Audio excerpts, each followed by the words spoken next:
Allahumma sholli ala Sayyidina Muhammad wa ala ali Sayyidina Muhammad. Alhamdulillah teman-teman semuanya, Bapak Ibu, teman-teman para pembelajar, para pencari ridha Allah ya dalam majelis ilmu malam ini. Assalamualaikum warahmatullahi wabarakatuh. Alhamdulillah malam ini merupakan perjalanan pertama ya, rangkaian pertama ikhtiar dari Fitrah World Movement dan Melian Learning Center dan disupport oleh Interactus.id ya, dalam rangka kita untuk kembali bersama-sama belajar tentunya dalam ikhtiar kita mencapai ridha Allah ya, dalam rangka kita menggali maksud Allah atas keberadaan kita di dunia seperti itu ya. Alhamdulillahirrahmanirrahim. Assalamualaikum warahmatullahi wabarakatuh untuk teman-teman semuanya. Malam ini kita akan bersama-sama belajar ya, tentunya dalam rangka untuk menyambut segala panggilan Allah ya, dalam kajian atau kelas workshop How to Read a Book ya.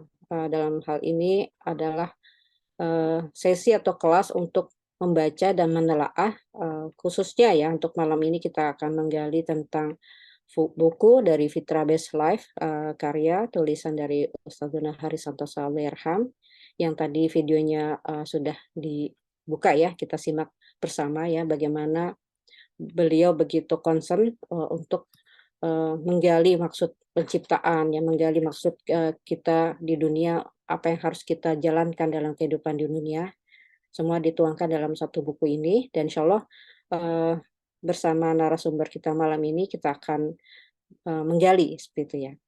Dan tentunya untuk belajar itu bukan suatu yang instan atau yang mudah ya. Maka salah satu ikhtiar kita adalah dalam 5 seri ya, 5 rangkaian pertemuan kita akan mencoba menggali dan membaca lebih dalam seperti itu.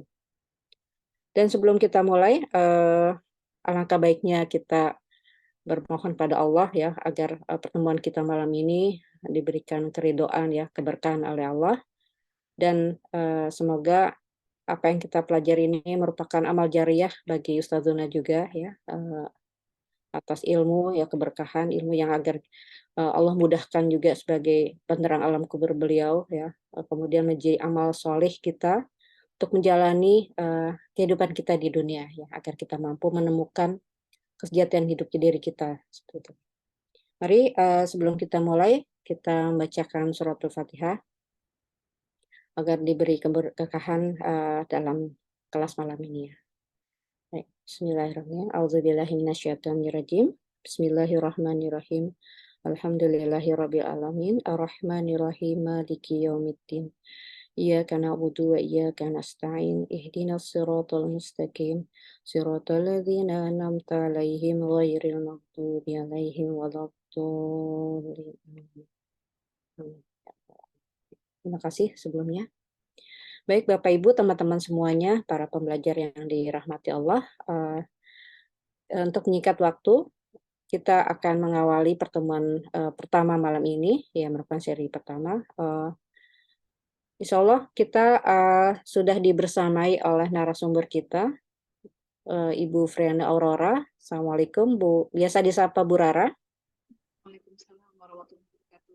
Apa kabar Bunda Roro, ayah bunda semua, kakak-kakak, mbak-mbak, mas-mas semua? Alhamdulillah baik. Apa kabar Bu Rara malam ini? Senang sekali Alhamdulillah. lagi ya, walaupun masih virtual ya. Semoga tidak mengurangi hemat kita. Baik.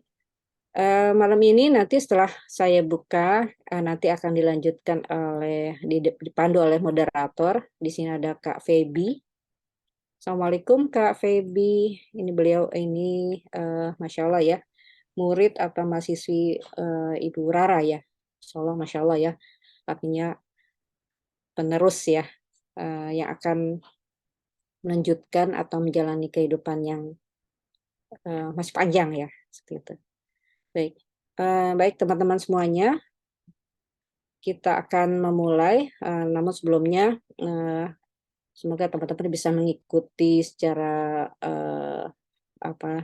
khusyuk ya, karena kita programnya ada 5 kali, 5 pertemuan, dan bisa dibilang nanti akan detailnya ya, kita akan menyimak pemaparan dari Ibu Rara, kemudian nanti akan lanjut dengan sesi tanya jawab dan diskusi ya. Jadi akan diberikan kesempatan untuk teman-teman semua bertanya ya tentang bab yang akan dijelaskan. Baik, selanjutnya saya serahkan kepada Kak Feby untuk melanjutkan workshop ini. Semoga bisa berjalan lebih baik. Ya. Silakan untuk waktu dan jaringan saya persilahkan. Oke, baik. Terima kasih Bunda Roro atas kesempatannya. Bismillahirrahmanirrahim. Assalamualaikum warahmatullahi wabarakatuh. Puji syukur hadirat Allah Subhanahu wa taala yang telah memberikan kita nikmat kesehatan dan nikmat kesempatan sehingga kita semua dapat berkumpul dalam ruang Zoom meeting ini untuk sama-sama menimba ilmu pada malam hari ini. Kemudian salawat dan salam kita sampaikan kepada baginda Rasulullah SAW. Semoga kita kelak dapat mendapatkan syafaatnya di hari akhir. Amin ya rabbal alamin. Seperti yang dijelaskan oleh Bunda Roro tadi, ini merupakan pertemuan pertama kita dalam 5 series workshop How to Read a Book, yaitu membaca dan memahami bagaimana isi buku dari judul bukunya Fitrah Based Life karya Ustadz Hadi Santosa. Masya Allah, mungkin di sini para bapak-bapak dan ibu-ibu atau para pembelajar semua sudah memiliki bukunya atau sudah membaca bukunya atau sudah membaca tapi belum punya bukunya atau punya bukunya tapi belum baca gitu. Saya mungkin bisa meyakini sebagian besarnya sebagian udah pada tahu gitu ya tentang buku ini, makanya ikut workshop ini gitu. Ya tadi seperti video dan penjelasan Bu Roro, buku Ustadz Hari adalah inti besarnya adalah memahami bagaimana menemukan misi hidup bagi kita seorang muslim gitu. Dan sebelumnya perkenalkan, saya Feby Anggrela, saya mahasiswi bimbingan Bu Friane Aurora. Alhamdulillah sudah lebih kurang hampir setahun berdiskusi bersama beliau tentang misi hidup dan semacamnya itu.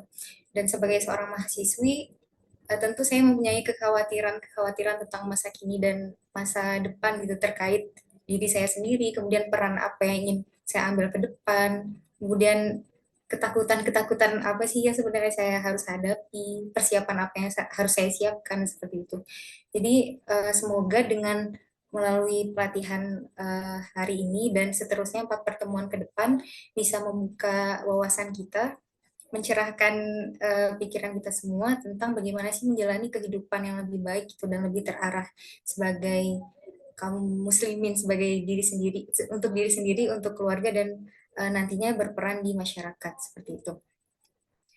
Baik, selanjutnya tadi pematerinya juga sudah disinggung di video dan dijelaskan sama Bu Roro, yaitu Bu Friana Aurora. Beliau merupakan dosen ekonomi politik internasional di FISIP UIN Syarif Hidayatullah Jakarta, dan juga leader knowledge management di FWM seperti itu. Dan insya Allah akan disampaikan materinya selama lebih kurang 45 sampai 1 jam ya Bu. Kemudian akan dilanjutkan dengan sesi tanya jawab, dan nanti akan dibuka sesi tanya jawab. Dan untuk menghidupkan forum mungkin bisa untuk open cam jika tidak ada terkendala jaringan dan keadaan. Dan semoga sudah menyiapkan alat tulisnya, dan juga nanti kalau ada yang ingin ditanyakan bisa dicatat dulu untuk disampaikan di sesi tanya jawab. Mungkin itu saja, saya serahkan kepada Bu Rara untuk mengisi materinya pada malam hari ini. Silakan Ibu. Sebelumnya terima kasih Bunda Roro, Millennium Learning Center, dan Fitrah World Movement yang telah memfasilitasi berjalannya workshop ini. Jadi workshop ini salah satunya adalah terinspirasi dari workshop yang saya adakan bersama dengan 3 mahasiswi saya. Jadi hanya 3 mahasiswi yang berada di yang anggaplah saya bimbing gitu ya, bahasanya Feby tadi. Jadi Feby, Nuraini, dan Wilda, mereka menamakan dirinya Intellectus.id, yang memfasilitasi pertama yang diadakan adalah workshop How to Read a Book. Jadi ini dikarenakan kebutuhan, namun kebutuhan ini kebutuhan kita ya sebagai pembelajar, namun kebutuhan ini kemudian tidak banyak diajarkan atau difasilitasi oleh lembaga-lembaga pendidikan formal gitu. Yaitu bagaimana sih berhubungan dengan salah satu sumber dari pengetahuan, yakni buku. Kita punya banyak buku di rumah yang sering dibeli tapi jarang dibaca, atau kalaupun dibaca itu sekilas-sekilas gitu. Kita merasa informasi ada di tangan dengan adanya handphone misalnya, setiap hari gitu kita sempatkan buka apapun lah media sosial yang ada atau bahkan media massa gitu, berita. Namun banyaknya informasi tersebut itu tidak jarang atau mungkin ada yang banyak kesulitan mengkristalkannya menjadi pengetahuan, karena fakta dan informasi itu berbeda dengan pengetahuan gitu. Nanti salah satunya akan saya jelaskan mengapa. Nah, ada dua hal yang kemudian perlu saya tekankan di sini. Yang kita lakukan saat ini adalah mencoba memahami buku Ustadz Hari, yaitu Fitrah Based Life, dengan dua metode, bukan metode. Jadi satu metode dan satu sistem thinkingnya. Yang metode yang saya pakai itu adalah apa yang telah disampaikan oleh Mortimer J. Adler, yaitu dalam bukunya How to Read a Book. Jadi saya akan mencoba memperkenalkan ada tahapan membaca yang diperkenalkan Adler gitu. Harapannya karena ini hanya 5 sesi ya, sedangkan buku Ustadz itu terutama ada, kalau saya tidak salah itu ada sekitar 8 bagian gitu. Makanya penugasannya yang 2 pertemuan awal itu adalah 2 bab gitu, atau 2 bagian, ya 2 bagian. Itu karena apa? Dan 8 kan bukan harusnya sih. Ada beberapa tingkatan syarahan buku gitu ya. Pertama itu adalah memperkenalkan isi bab per bab atau bagian per bagian. Yang kedua itu ada juga metodenya, itu adalah membaca beneran line by line gitu. Jadi saya misalnya mengikuti yang model ini itu di Daras Buku Prolegomena to the Metaphysics of Islamnya Prof. Alatas di bawah bimbingan Dr. Ugi Soeharto gitu. Itu muridnya beliau. Nah, itu Daras buku untuk level buku metafisik ya, kayak Prolegomena gitu. Nah, oleh karena kita punya 8 bab yang saya harap bisa kita sentuh setidaknya secara general gitu di dalam setiap pertemuan, maka kemudian saya harap kemudian ayah bunda sekalian, mas-mas dan mbak-mbak sekalian itu menyempatkan diri untuk membaca bagian-bagian yang sudah dibagi ya, insya Allah sudah dibagi menjadi tugasnya per pertemuan gitu. Harapannya itu kemudian bisa nanti kalau butuh konfirmasi misalnya apakah pemahaman ini apakah kemudian bacaan saya ini benar atau ada yang masih dibingungkan, ini makna dari kalimat ini, paragraf ini atau bagian ini apa gitu, itu bisa kita diskusikan bersama gitu. Itu yang pertama gitu, karena kita berusaha, kalau bahasa Adler ya, kita berusaha terwujudnya the meeting of minds gitu. Jadi bertemunya makna yang dimaksudkan oleh penulis, dalam hal ini almarhum Ustadz Hari, dengan makna yang kemudian sampai kepada kita gitu. Karena yang kita inginkan di sana, the meeting of minds-nya ini. Maka kemudian salah satu kunci untuk bisa melakukan ini berdasarkan apa yang disampaikan oleh Adler itu adalah keaktifan dari para pembaca bukunya sendiri. Jadi fungsi saya di sini itu adalah membersamai para peserta sekalian, ayah bunda dan mas-mas dan mbak-mbak sekalian, itu dalam proses memahami isi buku. Tapi yang membaca bukunya dengan proses serius untuk sampai ke tahap memahami, itu adalah ayah bunda semua. Gitu. Jadi di titik ini saya perlu menjelaskan ini. Makanya saya sebutkan metodenya adalah metode yang disebutkan Adler. Nanti saya jelaskan sedikit apa saja yang dijelaskan Adler. Itu karena sebagai kerangka kita untuk membahas buku ini gitu, buku Fitrah Based Life. Kemudian yang kedua itu adalah pembahasan Fitrah Based Life itu saya tempatkan di dalam pembahasan sebagai salah satu bagian dari kerangka berpikir besar yang dirumuskan oleh Profesor Naqib Al-Attas, yaitu The Worldview of Islam. Gitu. The Worldview of Islam ini itu akan menjadi kerangka yang mendasari pemahaman saya, ya, karena latar belakang saya adalah saya belajar pemikiran Prof. Al-Attas itu sebagai kerangka dasar ya untuk memahami dan menjelaskan beragam hal gitu. Saya mencoba untuk melakukan hal tersebut gitu. Maka kemudian saya akan menjelaskan buku ini berdasarkan thinking framework, berdasarkan conceptual framework, metaphysical foundation yang kemudian saya pelajari selama mempelajari pemikiran Prof. Naqib Al-Attas gitu.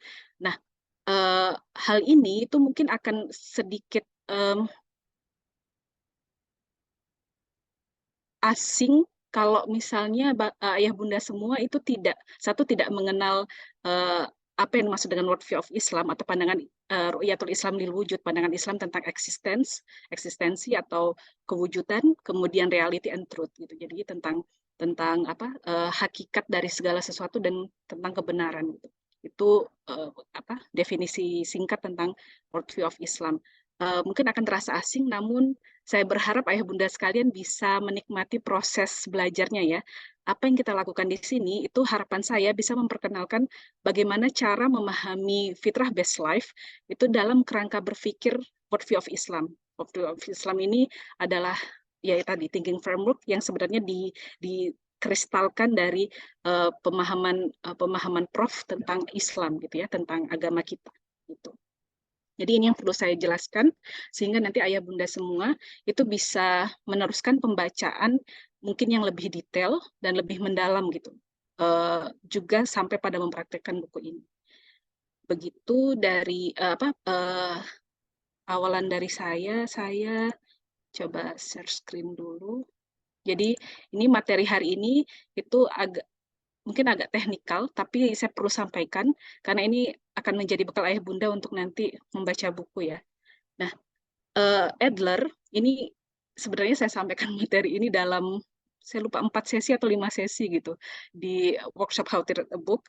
Namun ini akan saya sampaikan secara singkat untuk memperkenalkan saja.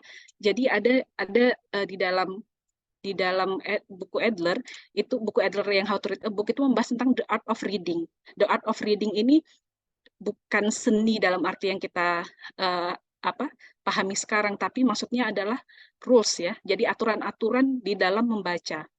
Yang pertama Adler menjelaskan bahwa ada 3 tujuan membaca. Untuk hiburan, ini ya sekedar kita mau terhibur aja dengan baca ini. Biasanya untuk baca novel, baca cerpen gitu ya, baca artikel atau tulisan postingan siapa gitu tentang dia ngapain gitu. Nah itu biasanya hanya untuk hiburan gitu. Untuk mendapat informasi, nah informasi ini adalah ya semacam sekedar update atas fakta dan realitas saja. Kita tidak berusaha untuk memahami apa yang ada di balik informasi yang kita dapatkan tersebut, atau apa yang ada di balik beragam informasi yang kita dapat. Nah, tahapan yang paling serius dan ini yang menjadi titik fokus pembahasan Adler dalam buku How to Read a Book adalah membaca untuk memahami gitu. Saya tekankan di sini baik memahami sebuah buku atau sebuah tema tertentu gitu. Jadi buku How to Read a Book itu adalah buku yang ditujukan Adler bagi para pembaca serius, bagi para pembaca yang ingin memahami isi buku gitu. Nah, untuk bisa mencapai tahap memahami, maka Adler menawarkan beberapa bimbingan ya yang perlu dilakukan. Salah satu prinsip utama yang dinyatakan Adler adalah agar bahwa memahami aktivitas membaca itu tidak bersifat pasif. Ketika membaca itu kita tidak hanya menikmati tata bahasa, kemudian tata kalimat yang disampaikan oleh penulis gitu. Tapi kita berusaha untuk menangkap makna. Nah, apakah makna? Secara sederhana, ini saya mengutip saya baru saja pulang dari WISE ya. WISE itu workshop atau conference, workshop juga course ya, kursus tentang kalau dibaca diartikan kursus jadi downgrading dia. Tapi intinya adalah membahas tentang pandangan alam Islam, yaitu Ru'yatul Islam lil Wujud atau World View of Islam berdasarkan pemikiran Prof. Nakib Al-Atas. Saya baru saja pulang dari Malaysia untuk yang dalam 7 hari ya, kursusnya dalam 7 hari. Nah, di sana sebentar, yang menyatakan ini beragam pembicara, jadi murid-muridnya Prof yang mengisi kursus tersebut itu menyatakan makna itu adalah tempat bagi segala sesuatu di dalam sebuah sistem gitu. Jadi kita bisa mengetahui bahwa kita mendapatkan makna dari sesuatu ketika kita mengetahui satu, apakah sesuatu tersebut dan apakah tempatnya di dalam sistem makna, di dalam sistem pengetahuan, di dalam knowledge system gitu. Jadi misalnya gini, kita disebut paham tentang siapakah manusia atau tentang konsep manusia jika kita kemudian tahu satu, manusia itu apa saja elemen-elemen yang menyusunnya. Kemudian yang kedua, tempatnya di dalam sistem makna. Nah, sistem makna sendiri kita harus paham sistem pengetahuan itu apa saja elemen penyusunnya, dan kemudian apakah sistemnya kayak gitu. Ini secara sederhana, sistem makna dan sistem pengetahuan itu ada di dalam dinul Islam, ada di dalam agama Islam gitu. Makanya konsep tentang Tuhan, konsep tentang manusia, konsep tentang alam, konsep tentang wahyu dan lain sebagainya itu menjadi fundament theoretical foundation yang perlu kita pahami. Theoretical foundation itu landasan teoritik dan praktis yang kemudian mendasari seorang muslim ketika ia memandang segala sesuatu gitu. Nah, makna itu dilahirkan, ini arti lainnya ya. Jadi makna itu ada 2 proses untuk kita dapatkan. Satu adalah kita bergerak, hati kita, kolb kita, karena kolb kita yang menerima makna, kolb kita bergerak menuju makna, dalam arti kita aktif mencari makna tersebut, aktif untuk berusaha mendapatkan pengetahuan. Yang kedua adalah datangnya makna ke dalam diri, yaitu kolb kita. Ini ada beragam bentuk ya. Salah satunya mungkin kalau di psikologi sering dikenal dengan aha moment. Tiba-tiba, oh itu tuh maksudnya kayak gitu. Kira-kira bentuknya seperti itu. Tapi kalau bagi Anbiya itu namanya wahyu. Kalau bagi aulia itu namanya ilham gitu, atau intuisi. Bagi kita orang biasa, itu mungkin kita kenal sebagai gerak hati. Tiba-tiba kita mendapatkan pencerahan gitu ya, kayak kalau enlightenment lain lagi maknanya. Tapi tiba-tiba kita merasa mendapatkan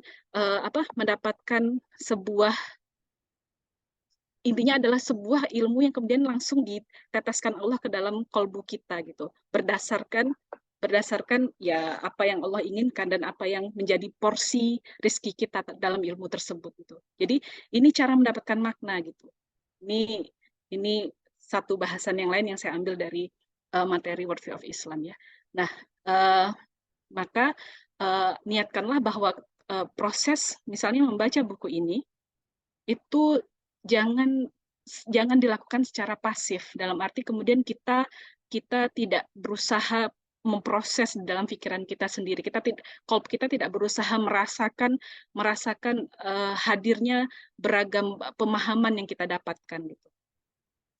Karena membaca itu tidak bersifat pasif, maka kemudian semakin aktif kita membaca, kemungkinan besar itu semakin baik pemahaman kita. Kalau proses kita mendekati makna, itu kan antara kita berjalan dengan kita berlari tentu saja berbeda ya. Ininya usaha yang kita lakukan, dan kemudian jarak dan waktu tempuh yang kita butuhkan untuk sampai ke tujuan kita tersebut gitu. Nah, saat membaca, pikiran kita bergerak. Nah, ini proses yang dimaksud dengan membaca secara aktif. Pikiran kita bergerak dari level memahami yang buruk, dari level pemahaman yang buruk ke level pemahaman yang lebih baik gitu.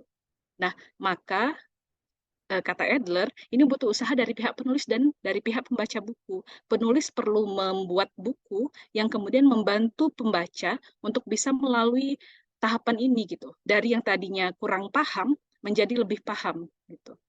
Dan pembaca buku juga perlu kemudian secara sadar melalui tahapan ini. Dari yang tadinya tidak paham, misalnya kurang paham dengan apa sih yang dimaksud Ustadz Hari dengan fitrah kayak gitu. Menjadi kemudian lebih paham gitu dengan beragam cara. Nah, ciri kita memahami, ini cara Adler, cara yang diberitahukan Adler, bagaimana cara kita menguji pemahaman kita adalah saat kita diminta untuk menjelaskan kembali, atau ada dua ya, satu saat kita diminta untuk menjelaskan kembali, yang kedua adalah saat kita mengamalkan hasil pemahaman tersebut. Kayak gitu. Jadi ini teknik membaca. Sebentar, saya pindah ke materi selanjutnya. Nah, maka kemudian ada tahapan yang disebut, jadi ini saya skip yang tahapan membaca di level dasar ya. Di level dasar itu kita tahu kata, tahu susunan kata, tahu makna dari susunan kata. Jadi mastering the word mastering kata-kata yang digunakan oleh penulis. Jadi kalau penulis menulis dalam bahasa Indonesia, maka kita paham kata-kata tersebut, paham susunan kata-kata tersebut.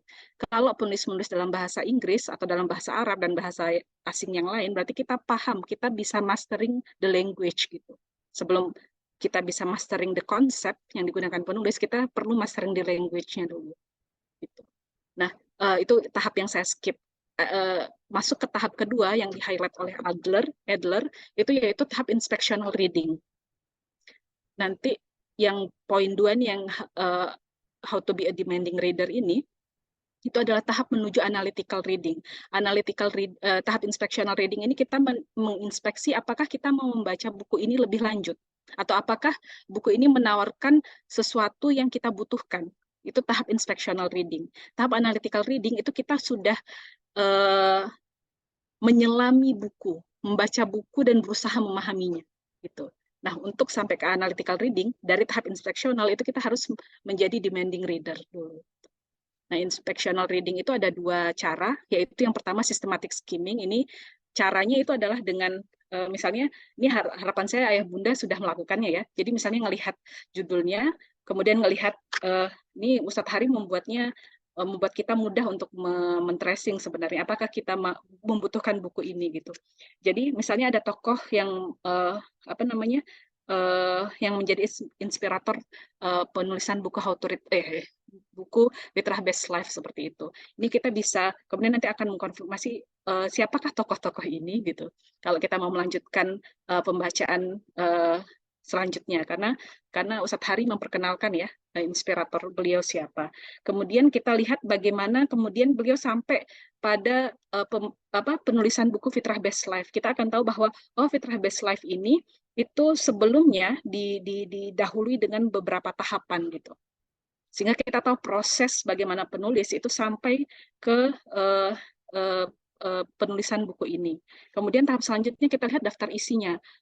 Di daftar isi, dan kalau misalnya di buku textbooks biasanya ya, kalau saya sebelum mengajar saya banyak baca buku textbook, itu ada beberapa hal lagi yang saya butuhkan gitu dari melihat buku. Yang pertama itu adalah daftar pustaka. Karena daftar pustaka itu sangat penting bagi saya kalau untuk meng-cross check beragam hal gitu ya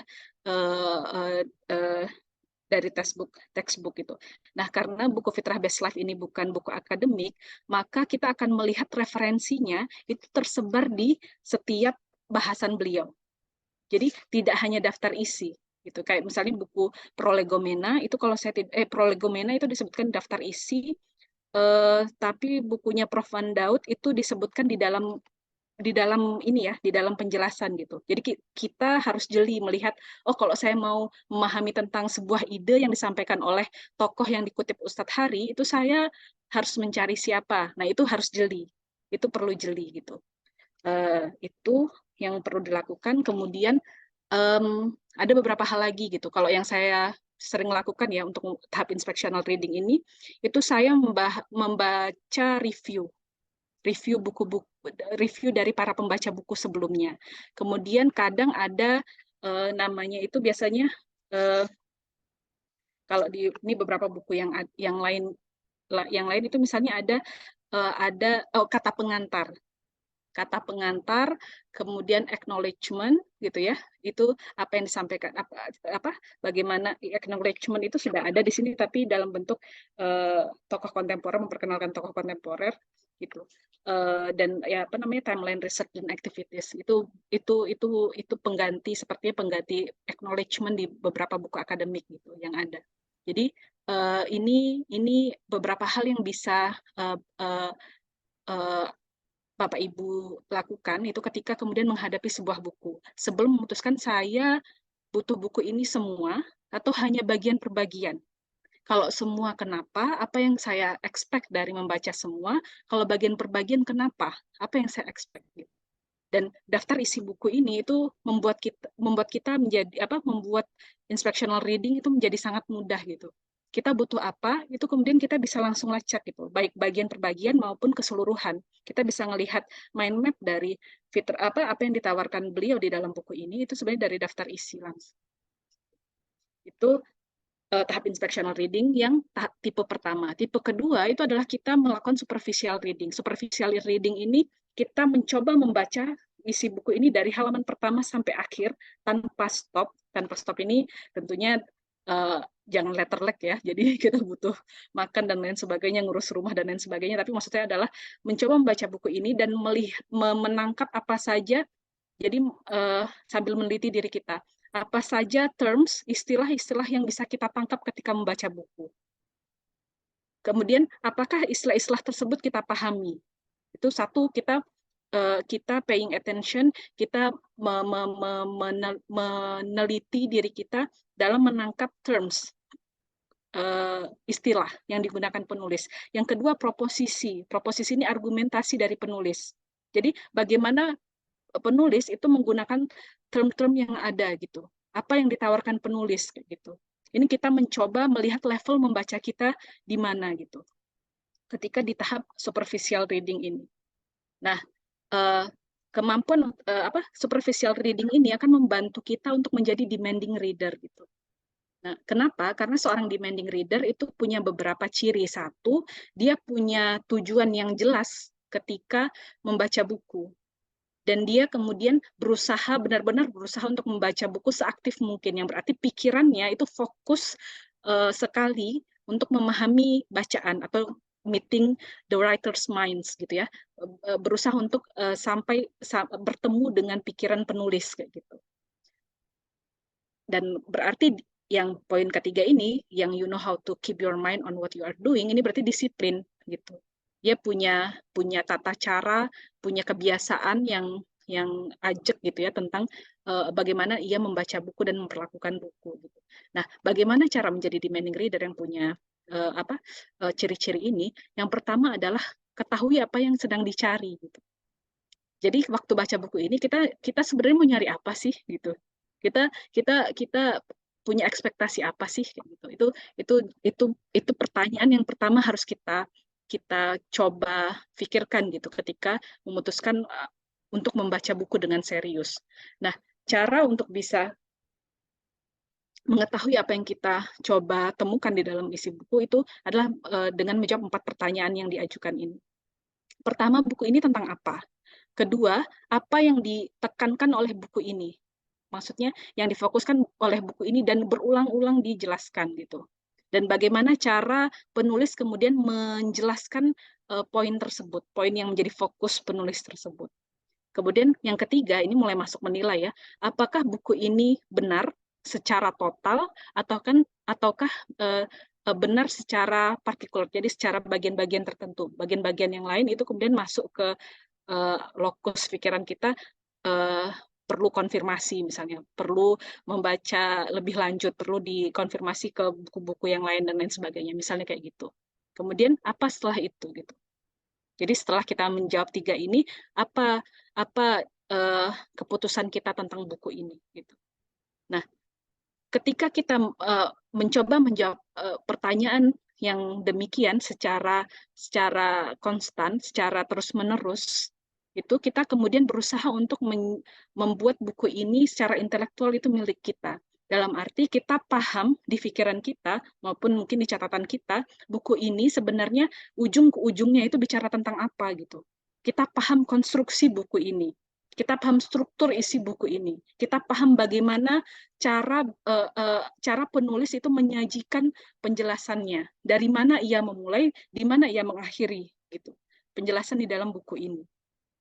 Ini yang maksud make the book your own intellectually, gitu. Dan kemudian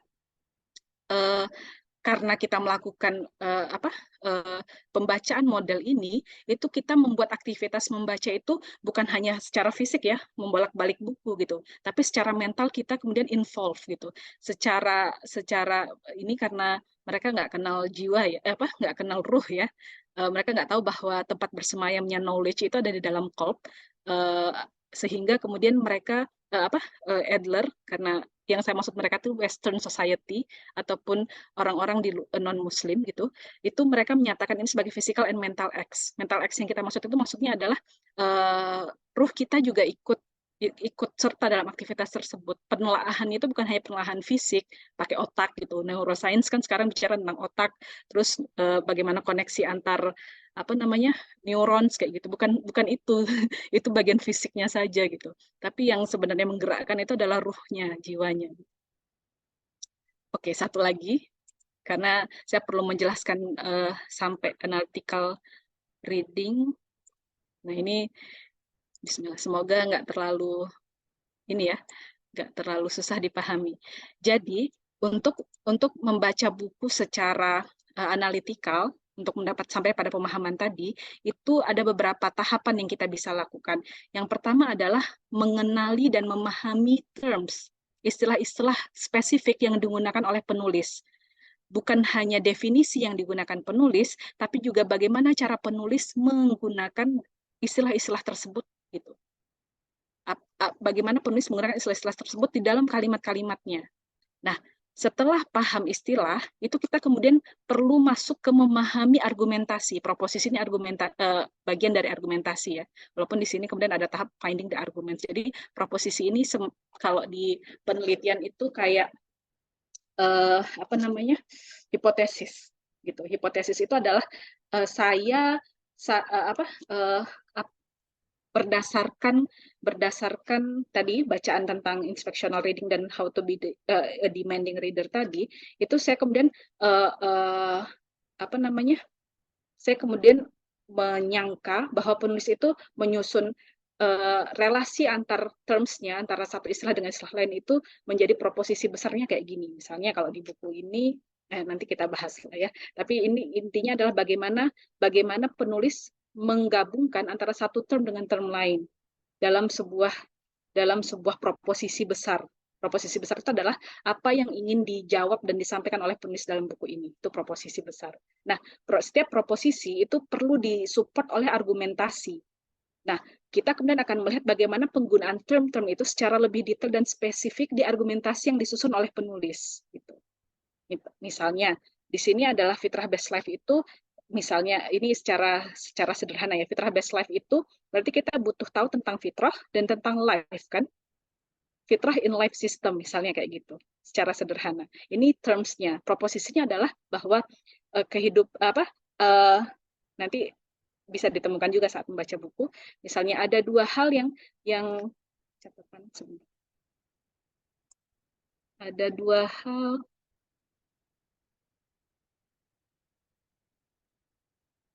dua hal yang menjadi landasan dari isi buku ini, yaitu pertama adalah kalau saya nggak salah itu how to live a good life, dan kemudian how to get mission of life kayak gitu. Nanti kita akan sampai ke catatan saya ini, tapi sementara kita ke sini dulu. Jadi itu proposisinya, argumentasinya kenapa sih good life? Apa yang dimaksud dengan good life? Apa hubungan good life dengan fitrah? Apa hubungan good life dengan life system? Apa saja elemen-elemen yang menyusun dari good life tersebut? Nah, itu bagian dari argumentasi yang disusun. Nah, kemudian finding the solutions gitu. Finding the solutions ini adalah karena kita kemudian bisa menemukan problem apa yang ingin diselesaikan oleh penulis gitu. Karena kita sudah coming to terms, kita sudah lihat proposisinya. Kenapa sih proposisinya fitrah best life gitu? Itu untuk menjawab pertanyaan apa kayak gitu, atau masalah apa gitu. Itu masalah finding the solutions. Nah, setelah finding the solutions yang terakhir sebelum kita masuk ke menilai apakah buku ini bagaimana penilaian kita tentang buku ini, apakah tadi benar atau benar secara keseluruhan atau sebagian, bagaimana cara kita memperlakukan buku ini, kita perlu sampai pada tahapan akhir, yaitu memahami tentang pesan utama yang ingin disampaikan oleh penulis.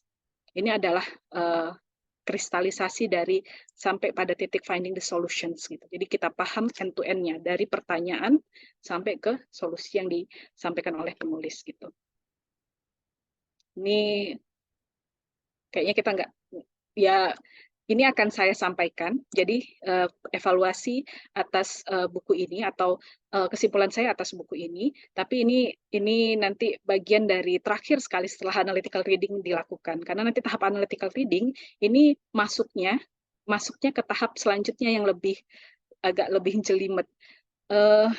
Namanya tahap syntopical reading. Syntopical reading ini berarti kita berusaha memahami tema dari sesuatu.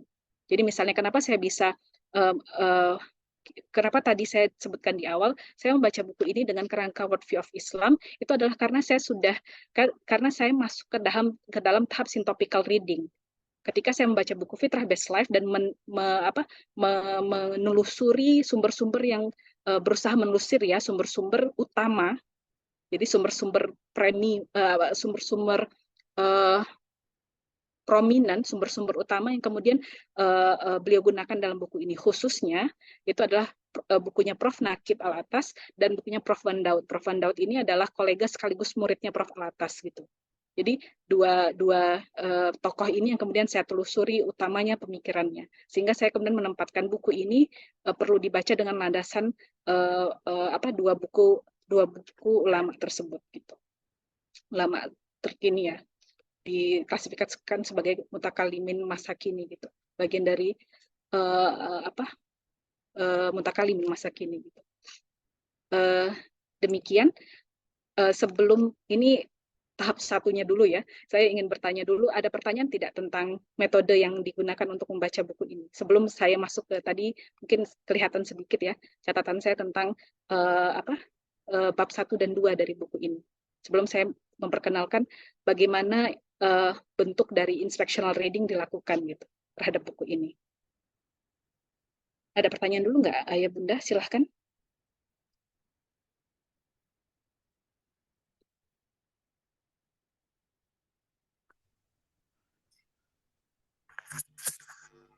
Assalamualaikum Bu Friana. Waalaikumsalam. Izin untuk tidak menyalakan video karena sedang tidak bisa. Terima kasih waktunya. Saya mau bertanya tadi, Ibu menyebutkan aktif membaca begitu ya Bu. Yang dimaksud aktif membaca di sini itu seperti apa Bu? Apakah misalnya dengan memberi tanda pada bacaan atau seperti apa? Begitu Bu. Terima kasih. Baik. Jadi kalau secara konsepnya tadi sudah saya sebutkan ada dua hal yang terjadi ya. Yang pertama itu adalah kemudian kita tidak hanya melakukan aktivitas fisik, membolak-balik buku, membaca, mengaktifkan mata kita, tapi itu kita melibatkan ruh kita, jiwa kita ikutan membaca gitu. Jiwa kita ikut membaca karena tempat dari knowledge itu adalah ruh kita gitu. Bukan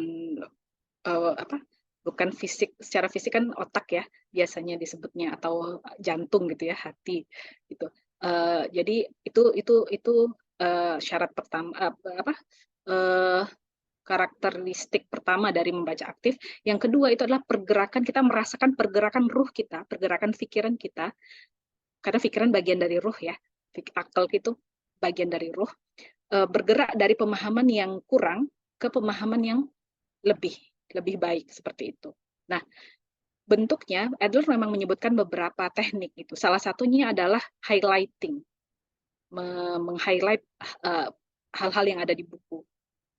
Namun jadi gini, kalau kemarin saya bilang saya ikut WISE, itu sebelumnya saya sudah jadi audit student di namanya RZS RZS Casis. RZS Casis ini adalah lembaga riset, bukan lembaga riset, institusi pendidikan berada di bawah UTM, Universitas Teknologi Malaysia, yang dibangun oleh Prof. Van Daud. Setelah ISTEC itu kemudian diambil alih dari Prof. Alatas, kemudian diambil alih oleh pemerintah, dan sekarang AIUM kayak gitu ya. Ini panjang ceritanya. Tapi ketika saya jadi audit student, itu ada nama salah satu murid senior Prof. Alatas, namanya Prof. Zaini. Beliau ini adalah penanggung jawab utama dari librarian. Jadi beliau ini librarian, penanggung jawab utama dari perpustakaan ISTEC, yang sekarang masih bisa, sampai hari ini masih dilihat. Beliau menyatakan bahwa kalau kita ngarisin buku kita sendiri aja, itu disebut memutilasi buku. Karena beliau nggak setuju dengan menggarisin ya, dengan metode menggarisi. Karena ketika kita balik ke buku itu saya soalnya penggaris buku dulunya sebelum materi beliau ada. Dan memang benar setelah menggarisi buku, jadi menggarisi buku saya bintangin, saya kasih catatan di sampingnya gitu ya. Tapi benar setelah membaca, udah selesai membaca gitu ya, ditinggal, nanti saya membalik lagi ke bukunya, yang saya temukan adalah buku yang kotor gitu. Makanya kemudian saya merasa ini kayaknya apa yang beliau sampaikan di satu sisi benar gitu. Maka kemudian salah satu cara yang saya lakukan adalah seperti yang tadi mungkin kelihatan sedikit ya. Jadi kalau saya sekarang pakai Evernote, tapi sebenarnya saya punya banyak buku catatan, nggak kelihatan ya, punya banyak sekali buku catatan semacam ini, dan itu isinya beragam buku, beragam kajian dan lain sebagainya, tematik lah gitu ya, sesuai dengan temanya masing-masing gitu. Jadi saya membiasakan kemudian membaca dengan lebih aktif, tidak dengan menggarisi buku, tapi dengan mencatat poin-poin yang menurut saya penting gitu. Tadinya masalah utama yang dihadapi pembaca itu adalah kok terlalu banyak ya yang saya rasanya penting gitu. Karena memang ini butuh jam terbang. Kalau kita terbiasa kemudian untuk berusaha memahami isi buku, itu kita akan berusaha melihat bagaimana penggunaan terms, proposisi, dan argumen dari maksud penulis menuliskan buku itu, bukan dari sisi kita sebagai pembaca, kebutuhan kita sebagai pembaca. Karena sebelum kita memasukkan kebutuhan kita atau penilaian kita untuk ketika membaca buku, kita perlu memahami bagaimana penulis membawakan bukunya, membawakan pesan yang diinginkannya ke dalam buku ini gitu. Jadi ketika kemudian saya berusaha membaca aktif dalam maksud saya yang tadi sebelumnya, itu saya kemudian pelan-pelan dengan jam terbang tadi ya, dengan membiasakan diri mencatat, itu bisa sampai pada titik kemudian berusaha menangkap hal-hal penting itu yang memang penting bagi penulis dan dicobanya berulang kali. Makanya kemudian paling enak memang pakai yang bukan yang fisik, yang buku gitu ya, tapi enaknya pakai yang kayak Evernote gitu, karena kadang penulis menyampaikan misalnya di buku ini saja yang dimaksud mission of life itu tersebar di beberapa bagian gitu, sehingga kalau pakai buku itu kan nanti jadinya nulis kecil-kecil di antara sela-sela catatan yang sebelumnya ada gitu. Kalau pakai Evernote saya tinggal naik ke atas kayak gitu ya, kemudian menulis aja, oh yang dimaksud mission of life oleh Ustadz Hari adalah ini gitu. Walaupun saya nggak, biasanya saya lengkapi dengan page ya, dengan halaman, ini nggak saya lengkapin kali ini gitu. Jadi kayak gitu caranya gitu. Jadi karena kita berusaha taat dengan teknik yang disampaikan oleh, bukan hanya teknik ya, tapi prinsip yang disampaikan atau aturan yang disampaikan oleh Adler gitu. Pertama, terms dulu, proposisi, argumen. 3 ini yang kemudian perlu diekstrak dari buku gitu. Ketika kita taat ini, kita kemudian akan, terms itu bukan sembarang terms yang dianggap penulis itu focal point gitu, focal point sebagai penulis. Proposisi bukan sembarang kalimat gitu. Untuk proposisi dan argumen sama-sama kalimat, tapi kita perlu melihat bagaimana penulis mendudukkan proposisi itu sebagai general statement-nya, yang kemudian akan dijelaskan dengan supporting arguments tadi gitu. Bentuknya kalimat semua ya, antara proposisi dan argumen, tapi kita perlu membuat hierarki atau strukturnya. Ini yang general statement, ini hanya pelengkap gitu. Kita kenapa banyak ngarisin atau kenapa banyak nge-highlight, karena kita merasa bahwa ini penting gitu. Tapi sebenarnya bagi penulis itu hanya supporting argumen saja, bahkan bukan proposisi gitu. Itu kira-kira Bunda Wiwit ya, semoga menjawab. Semoga menjawab ya Saudari Wiwit. Di sini udah ada 3 pertanyaan di kolom chat, Bu. Mungkin akan Feby bacakan ya. Dari Dio Devlin, apakah analisis seseorang dengan orang lain bisa berbeda outputnya meski sumber bacaannya sama? Itu dulu. Masih di mute, Bu Ra. Saya izin jawabnya satu-satu ya Feby ya, karena takut lupa. Oke. Pertanyaan eh, Mas Dio itu sangat mungkin ya, karena yang menentukan level pemahaman kita akan bacaan itu banyak hal gitu. Satu, luasnya bacaan kita tentang tema yang diangkat oleh penulis buku tersebut. Itu satu. Kedua, level intelektualitas kita, maksudnya adalah eh, apa namanya?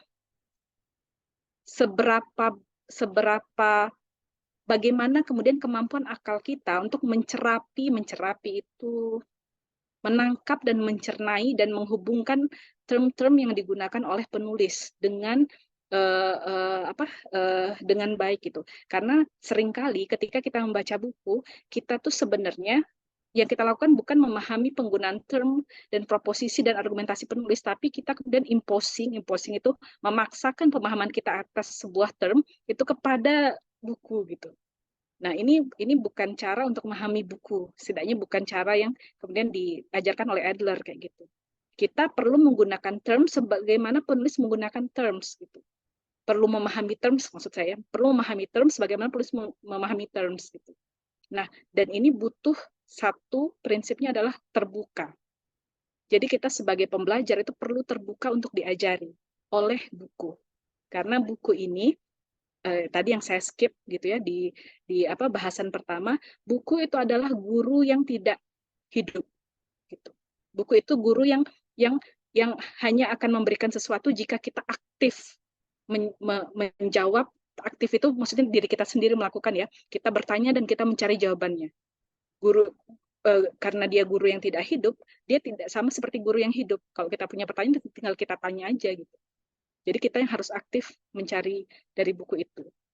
Jadi setidaknya ada dua sebab ini gitu. Kenapa misalnya ada dua orang yang membaca buku yang sama itu bisa mencapai kesimpulan yang berbeda?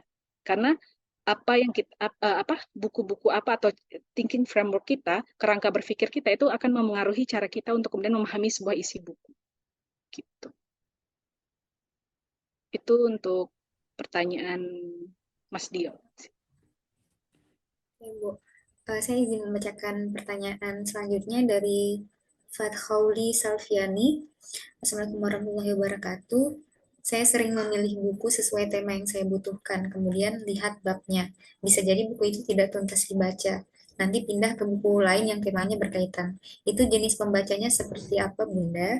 Apakah metode saya ini benar? Seperti itu.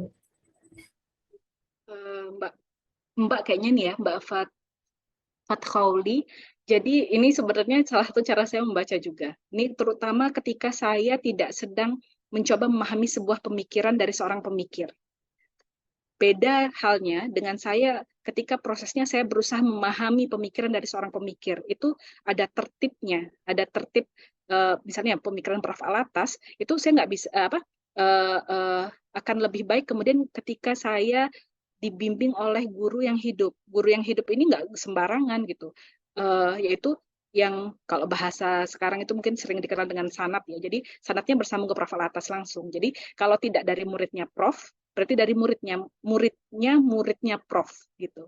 Bukan outsider yang nggak belajar sama Prof langsung, nggak paham, nggak ada yang menguji, mengevaluasi hasil bacaan dan pemikiran dia, sehingga dia kemudian tidak disebut tersambung pemikirannya dengan Prof Alatas, maksud saya di sisi ini. Nah, jadi ada tertib membaca, misalnya untuk paham tentang baru-baru ini Prof Alatas melaunching buku Islam Covenant. Kok saya lupa, sebentar. Padahal saya menghadiri launching bukunya. The Covenant, saya lupa nanti ada di pikiran tapi nggak keluar. Jadi salah satu tata tertib yang biasanya dilakukan, pemikiran Prof. Alatas itu lebih mudah diakses dari 2 buku. Satu RUKM, yaitu Risalah untuk Kaum Muslimin, yang kedua Islam and Secularism. Kenapa di sini Prof membentangkan itu menjelaskan tentang problem yang kemudian beliau lihat ada di masyarakat Muslim dan inti dari problem tersebut. Gitu. Kaitan antara problem ini dengan apa yang sudah dilakukan, apa yang terjadi sepanjang sejarah, misalnya kayak gitu. Itu salah satu cara membaca buku. Ini berbeda halnya, tekniknya berbeda halnya ketika yang saya lakukan ketika membaca buku itu adalah saya mempersiapkan bahan untuk ngajar. Gitu. Kalau bahan untuk ngajar itu saya misalnya tadi siang gitu, saya karena saya mengampu 2 book club sekaligus ya, jadi yang FBL dan kemudian buku Stats and Markets-nya Susan Strange itu yang tadi siang gitu. Ya, ketika ketika saya butuh menjelaskan bukunya Susan Strange, itu saya punya 7 buku beliau, saya bentangkan semuanya gitu. Dan itu tidak semua chapter, hanya chapter yang related, yang berhubungan dengan buku yang sedang saya bahas, yaitu Stats and Markets. Kayak gitu misalnya. Itu yang saya lakukan. Jadi saya punya 2 gaya gitu untuk membaca buku. Yang satu ketika menjadi murid itu saya tertib sesuai dengan arahan guru-guru saya. Ketika saya menjadi guru, yang saya butuhkan memang hanya chapter-chapter tertentu. Ini tentunya ketika ada maksudnya sejelas itu gitu. Tapi kalau sekedar ingin mendapatkan informasi misalnya, itu ya kita bisa screening aja. Sedang mendapatkan informasi ini adalah tahap inspectional reading. Kita memutuskan bahwa dari inspeksi kita, ini kayaknya nggak perlu dibaca semua nih gitu. Ini butuh bacanya hanya bagian per bagian aja gitu, atau keep aja untuk nanti aja gitu untuk dibaca. Gitu Mbak Fathauli ya, semoga bisa jadi konsiderasi. Jadi tergantung dari intensional kita ketika membaca buku. Semoga terjawab ya Mbak Fathauli. Yang terakhir, ada pertanyaan dari Mbak Ina Asmi Rahmani. Apakah bisa disebut membaca aktif ketika ruh membaca setelah fisik membaca? Ataukah proses membaca itu harus bersamaan antara fisik dan kolbu, membaca di satu waktu? Bersamaan. Kita nggak bisa, jadi gini, kalau misalnya terpisah antara ruh dan kita kan nggak mungkin ya. Manusia itu saya nggak usah masuk ke sisi filosofis, tapi manusia itu antara ruh dengan jasadnya nggak bisa dipisah. Kalau udah terpisah itu namanya kita sudah tiada gitu. Kita sudah tiada, jasadnya, ruh kita balik kepada Allah kayak gitu. Nah, maka kemudian kalau yang dimaksud adalah kita mungkin membaca buku itu gayanya membaca, tapi sebenarnya bukan aktivitasnya membaca gitu. Yaitu kita bisa bolak-balik buku aja kan, tapi kita dan kelihatannya kayak baca, tapi kita nggak gerak-gerak bahkan dari halaman pertama, atau sekedar bolak-balik buku tapi pikiran kemana-mana kayak gitu. Jadi yang disebut aktivitas membaca serius atau membaca aktif itu adalah aktivitas yang melibatkan kedisiplinan ruh kita, jiwa kita, dan raga kita sekaligus. Gitu. Kayaknya berarti sudah semua ya pertanyaannya. Feby, saya masuk ke materi selanjutnya. Jadi ini kita mulai melihat bagaimana hasil inspectional reading yang saya lakukan ke buku How to Read a Book. Gitu. Di sini ada beberapa hal yang kemudian yang menjadi pointers ya, yang kemudian ingin saya lakukan atau ingin saya penuhi poin-poin ini ketika saya berusaha membaca FBL itu secara inspeksional. Yang pertama adalah saya mau lihat sebab penulisannya apa gitu. Dari ayah bunda sekalian itu kemudian membaca buku ini akan menemukan setidaknya ada 2 ini. Ini minimal dari yang 2 bab pertama ya, yang jadi bagian pembahasan kita hari ini gitu, yaitu pertama, manusia sekarang sering galau. Sebabnya kata Ustadz itulah kehilangan makna diri. Nah, ini masalah pertama. Masalah kedua adalah kegalauan itu biasanya hanya ditutup dengan hal-hal fisik, traveling, apa yang sekarang itu istilahnya itu healing. Healingnya kok makan manis-manis, es krim, coklat, apalagi healingnya menyendiri, menyepi, olahraga, itu fisiknya aja gitu yang kenapa saya bilang fisiknya aja, karena paham nggak kebutuhan jiwa itu apa gitu. jiwa kita itu butuh apa sih, dan apakah itu terpenuhi dengan yang ini yang kita lakukan secara fisik ini gitu misalnya. Itu sebabnya. Jadi sebab penulisannya ada dua nih gitu. Yang saya highlight ini adalah yang paling penting, yaitu kehilangan makna diri. Nah, metode penulisan ini supaya kita tahu kan bagaimana cara Ustadz Hari itu sampai pada hal-hal yang beliau tulis dalam buku, yaitu ini yang beliau sebutkan ya, merenung atau refleksi, riset yang beliau maksud itu bukan riset ilmiah ya, maksudnya bukan riset ilmiah yang kemudian nanti diuji cobakan keilmiahannya dengan para akademia yang lain gitu. Jadi riset yang dilakukan dengan banyak baca referensi yang benar sesuai dengan worldview Islam yang ini catatan saya. Jadi yang salah satunya dipahami ini oleh penulis ya, oleh Ustadz Hari sebagai pandangan Islam tentang dunia gitu. Nanti ini akan kita ulas kemudian gitu insya Allah. Lalu setelah refleksi dan riset itu beliau mengambil kesimpulan. Setelah mengambil kesimpulan, beliau menurunkan kesimpulan tersebut menjadi framework. Dan framework inilah yang menjadi inti dari Fitrah Based Life gitu, atau yang utamanya ditawarkan oleh Fitrah Based Life gitu. Tujuan penulisan itu adalah membantu pembaca. Nah, ini kita lihat koherensinya ya. Karena kehilangan makna diri, beliau berusaha bagaimana cara untuk mengembalikan makna diri ini. Kan tujuan penulisannya itu ya secara hubungan antara sebab penulisan dengan tujuan penulisan. Kita lihat cara supaya tidak kehilangan makna diri atau menemukan makna diri adalah dengan menemukan misi hidup yang terdiri dari bidang perjuangan. Misi hidup itu harus jelas bidang perjuangannya. Di buku ini, di awal-awal buku ini, beliau menjelaskan tentang proses beliau merumuskan misi hidupnya. Ya ini sampai pada kesimpulan bahwa bagi beliau, misi hidup beliau atau bidang perjuangan beliau itu adalah dunia pendidikan dalam konteks peradaban. Gitu. Ini nggak dijelaskan lebih lanjut ya. Dunia pendidikannya ini terutama paling banyak dijelaskan di FBE. Gitu.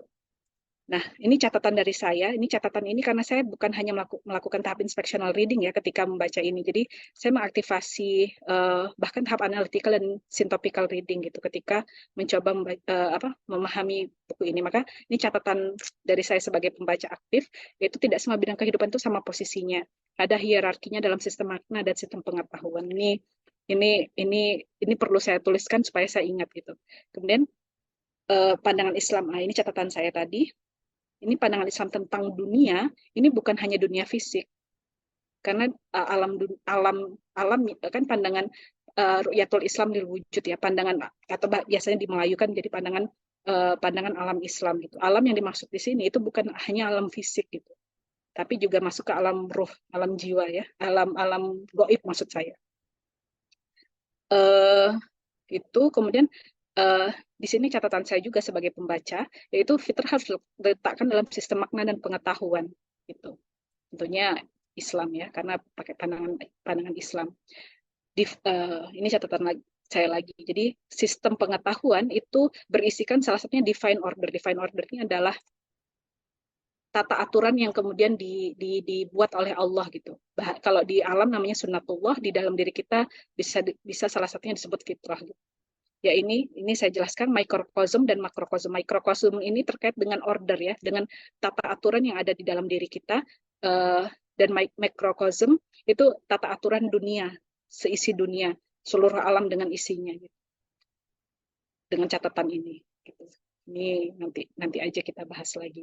Nah, bidang perjuangan ini beliau garis bawahi beda dengan bakat atau sifat. Jadi bakat dan sifat itu beliau samakan ya di dalam penjelasan awal, maka ukuran bidang perjuangan itu bukan easy, enjoy, earn, dan excellent. Ini mungkin beberapa teman-teman yang kemudian belajar talent mapping itu biasanya ukurannya ini, nggak ini ukuran bidang perjuangan. Bidang perjuangan itu ukurannya adalah sesuatu yang kita yakin sampai pada certainty, bahasa lainnya, kita sampai pada keyakinan bahwa ini adalah tanggung jawab, tugas dan tanggung jawab kita selama hidup di dunia. Nah, sebagai penelitian misi hidup beliau ini merujuk pada Ustadz Hari, yakni mengembalikan kesejatian pendidikan di Indonesia. Nah, mengembalikan kesejatian pendidikan ini yang beliau maksud adalah karena pendidikan yang sejati itu seharusnya pendidikan yang tidak menghilangkan makna diri seseorang. Pendidikan kita semakin kesini kayaknya semakin modern ya, pakai AI dan lain sebagainya. Tapi ternyata hasilnya kan ini nih yang beliau highlight masalah utamanya. Gitu. Berarti secara apa ya? Secara atau urutan penjelasan gitu, saya menyimpulkan bahwa yang dimaksud kesejahteraan pendidikan adalah pendidikan yang kemudian membuat manusia itu ingat dengan makna dirinya. Gitu. Ini beberapa terms yang digunakan terutama di dua bab awal. Yang pertama adalah fitrah. Gitu. Terms ini itu akan lebih jelas ketika kita nanti lihat di FBE, buku FBE. Karena lebih tebal lagi gitu penjelasannya dibandingkan yang ada di FBL gitu. Nah, ini penjelasan beliau yang saya kutip ya. Dalam fitrah ada makna hidup yang harus dijalani. Yang kemudian makna hidup yang harus dijalani ini beliau samakan dengan mikrokosm. Mikrokosm ini divine order tadi ya, tata aturan yang kemudian disematkan Allah ke dalam diri kita gitu, ke dalam diri kita sebagai umat manusia. Isi dari fitrah itu makna diri, kadar kebahagiaan kehidupannya, bekal perjalanannya, kadar peran peradabannya, dan atau tugas spesifiknya selama di dunia. Jadi ini penjelasan Ustadz Hari dalam buku ini. Jadi kita tahu bahwa beliau menggunakan fitrah ini itu dalam makna-makna ini. Gitu. Jadi makna, ini saya salah nulis, makna dari perubahan yang ada di dalam kehidupan kita itu adalah kembali pada kesejatian fitrah. Jadi perubahan itu bukan berubah dari bentuk satu ke bentuk lain secara serampangan gitu, tapi perubahan atau progres sebenarnya yang beliau maksud ya. Progres kemajuan itu adalah ketika kita kemudian semakin lama semakin dekat ke arah kesejatian fitrah kita. Gitu. Kesejatian fitrah ini tentunya adalah yaitu semakin dekat dengan identitas kita, makna diri kita sebagai, ada dua ya, sebagai hamba Allah dan sebagai khalifatullah fil ard gitu. Di bagian intinya, di bagian inti dari fitrah ini, beliau menjelaskan ada 8 fitrah manusia yang diinstal oleh Allah sebagai benih kehidupan. Jadi fitrah ini kemudian salah satu makna lain dari fitrah yang beliau sebutkan adalah sebagai benih kehidupan. Benih kehidupan ini adalah ya benih ya, yang ketika dikembangkan ia akan tumbuh menjadi sesuatu gitu. Nanti akan lebih jelas kalau saat kita bahas tentang diagram yang beliau buat, ada 3 kan kalau nggak salah, ada di dalam buku. Ini saya tadi nggak sempat memfotonya gitu. Ini dijelaskan sebenarnya hubungannya. Jadi 8 fitrah manusia ini merupakan benih kehidupan, nanti akan tumbuh menjadi 8 dimensi kehidupan. Yang belakangnya ada life itu. Kemudian inilah maksud kehidupan yang baik. Nah, di sini saya garis bawahi, penulis menyatakan bahwa syarat dari bahagia adalah hidup sesuai fitrah. Kayak gitu. Kenapa sesuai fitrah? Karena fitrah itu dianggap sebagai makna hidup atau adalah bagian dari hal yang permanen di dalam diri manusia, hal yang selalu ada di dalam diri manusia. Nah, ukuran having a good life adalah tingkat kepuasan jiwa dalam 8 aspek kehidupan. Nah, tingkat kepuasan jiwa itu berbeda dengan kepuasan materi. Pohon yang baik akan menghasilkan buah yang baik. Nah, ini yang di belakangnya ada maker, solution maker, regenerative maker dan lain sebagainya, itu buah gitu. Kalau yang life itu adalah yang dihasilkan dari yang 8 dimensi fitrah gitu. Nanti ya kalau saya sudah fotokan diagramnya nanti mungkin lebih jelas lagi. Nah, pohon yang baik akan menghasilkan buah yang baik yang memberi manfaat bagi sekitarnya. Kenapa memberi manfaat bagi sekitarnya?